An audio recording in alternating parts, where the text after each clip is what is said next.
कभी कभी कोई इंसान अपनी जिंदगी में ऐसा काम कर जाता है जो सिर्फ उसके जीवन तक सीमित नहीं रहता।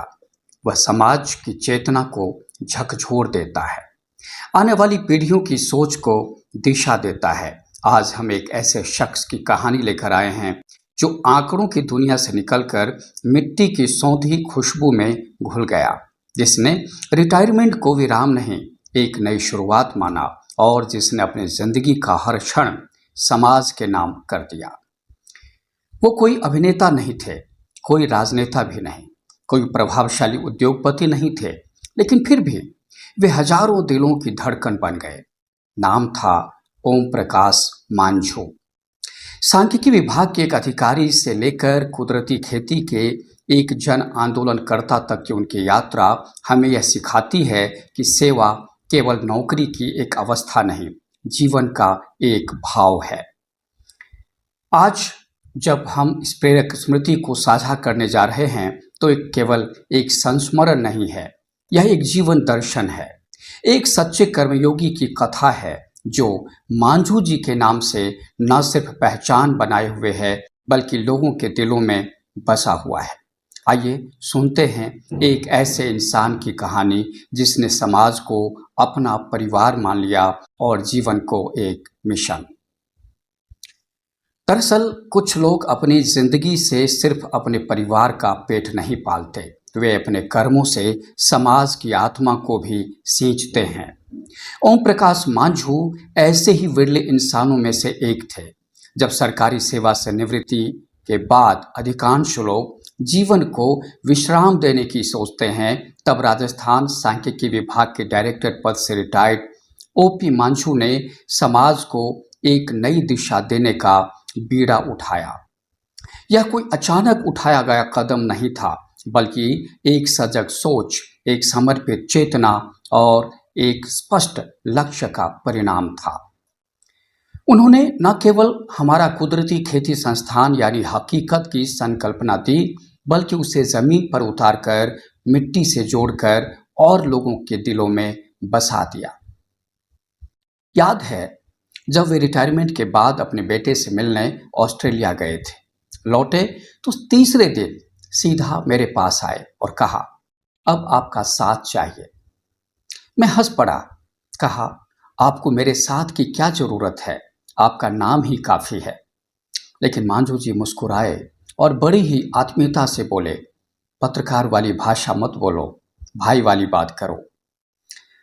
यह संवाद एक रिश्ते की गहराई का प्रमाण था, जिसमें सम्मान के साथ आत्मीयता की गूंज थी। उस दिन उन्होंने अपने दिल का हाल सुनाया। अब वे किसानों और उपभोक्ताओं के बीच सेतु बनना चाहते थे। उन्होंने साफ शब्दों में कहा कि उनका सपना है लोगों तक शुद्ध पेस्टिसाइड मुक्त अनाज और सब्जियां पहुंचाना, और यहीं से हकीकत की नींव पड़ी। हकीकत सिर्फ एक संस्था नहीं, वह मांझू जी की सोच का प्रतिबिंब था। उन्होंने किसानों के लिए कार्यशालाएं आयोजित की। हम उनके साथ तहसील स्तर पर गांव-गांव गए। मांझू जी की प्रस्तुतियां एकदम सटीक होती, प्रोजेक्टर चलाते, चार्ट्स दिखाते और वैज्ञानिक तरीके से किसानों को समझाते कि जहर से उगाए अनाज से खुद किसान का स्वास्थ्य भी खतरे में है। वे संवाद करते, उपदेश नहीं देते। यही कारण था कि किसान जुड़ते गए। धीरे धीरे हकीकत एक आंदोलन का रूप लेने लगा। अब उपभोक्ताओं को भी ऐसा स्टोर मिलने लगा जहां उन्हें जहर मुक्त अनाज, मसाले, घी और सब्जियां सहजता से मिलती थी। मांझू जी का समर्पण देखकर लगता था जैसे वे जीवन की अंतिम सांस तक एक मिशन को जीना चाहते हैं। परिवार को भूल जाना तो नहीं, पर समाज को अपना परिवार बना लेना जरूर कह सकते हैं। समय के इतने पाबंद कि यदि तय हुआ कि 5 बजे निकलना है तो वे 4:55 पर घर पहुंच जाते। मैं ही अक्सर लेट हो जाया करता था, लेकिन वे कभी झुंझलाते नहीं थे, बस मुस्कुरा देते थे।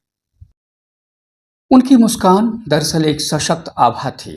उनके भीतर इतनी सकारात्मक ऊर्जा थी कि नकारात्मकता उनके पास फटक भी नहीं सकती थी। जब किसी बात से असहमत होते तो चुप हो जाते, लेकिन कभी कठोर प्रतिक्रिया नहीं देते। यही उनका सबसे बड़ा हथियार था, मौन में भी संवाद। मैंने मांझू जी को हमेशा अपने बड़े भाई की तरह माना और वे भी इस रिश्ते को पूरी आत्मीयता से निभाते थे। जब भी घर आते बाबूजी के पास बैठते, खूब सारी बातें करते। वे हमारे परिवार का हिस्सा बन चुके थे। इतने अपने कि जब 5-7 दिन तक घर नहीं आते तो बाबूजी भी पूछ लेते, मांझू जी नहीं आए, क्या बात है? मैं उन्हें फोन करता और वे फौरन आ जाते। बाबूजी से माफी मांगते, पूछते, आप नाराज तो नहीं? अचानक जब उनके जाने की खबर आई तो सहसा विश्वास नहीं हुआ। जब वे मेरे लिए एक कठिन काम था बाबूजी को बताना कि मांझू जी अब कभी नहीं आएंगे। वो कुर्सी खाली रहेगी, वो मुस्कान नहीं लौटेगी। ऐसा लगा जैसे घर से कोई खंभा उखड़ गया हो। उनका जाना सिर्फ एक इंसान का नहीं, एक युग का अंत था। कोरोना काल में जब वे हमसे जुदा हुए तो यह सिर्फ एक पारिवारिक क्षति नहीं थी, यह सामाजिक आघात था। वे इंसान के रूप में फरिश्ता थे। उनकी सोच इतनी निर्मल और इतने निष्कलुष कि कोई उनके सामने झूठ नहीं बोल सकता था। जब वे सांख्यिकी विभाग में थे तब भी वे अधिकारियों की कसौटी पर खरे उतरे और जनता के प्रिय बने रहे। वे नीतियों के ज्ञाता थे, आंकड़ों के धनी और योजनाओं के कुशल क्रियान्वयनकर्ता। लेकिन सबसे ऊपर वे एक ईमानदार और संवेदनशील इंसान थे। जनप्रतिनिधि चाहे किसी भी दल के हों, उनके पास जब जाते तो समाधान लेकर ही लौटते। यह क्षमता किसी उच्च पद से नहीं बल्कि उच्च सोच और पारदर्शी आचरण से आती है। आज हकीकत एक सफल संस्थान है। किसान जागरूक हो रहे हैं, उपभोक्ता सचेत हो रहे हैं। यह सब मांझू जी की सोच और परिश्रम का प्रतिफल है। वे चले गए लेकिन उनके विचार आज भी जीवित हैं। खेतों की हरियाली में, अनाज की सुगंध में और उन कार्यशालाओं की यादों में जिनमें से वे किसानों को कुदरत से जुड़ने का संदेश देते थे। ओम प्रकाश मांझू केवल एक अधिकारी नहीं थे, वे एक विचार थे, एक संकल्प थे, एक परंपरा थे। उनका जाना हमारी आंखों को भले नम करता हो, लेकिन उनका जीवन हमारे हृदय को रोशन करता है। वे हमें सिखा गए कि रिटायरमेंट जिंदगी का अंत नहीं, एक नई शुरुआत हो सकती है यदि सोच सकारात्मक हो और मन में समाज के लिए कुछ करने का जज्बा हो। वे चले गए लेकिन हकीकत आज भी उनकी मौजूदगी का सबसे बड़ा प्रमाण है और हम जैसे सैकड़ों हजारों लोग जिन्हें उन्होंने प्रेरित किया वही हैं अब उनके विचारों के संवाहक। नमन है उस जीवन को जिसने अपने लिए नहीं सबके लिए जिया। मांझू जी के स्मृति में यही कहना उचित होगा, बड़े गौर से सुन रहा था जमाना, बड़े गौर से सुन रहा था जमाना, तुम ही सो गए दास्तां कहते कहते, तुम ही सो गए दास्तां कहते कहते। आज इतना ही। नमस्कार।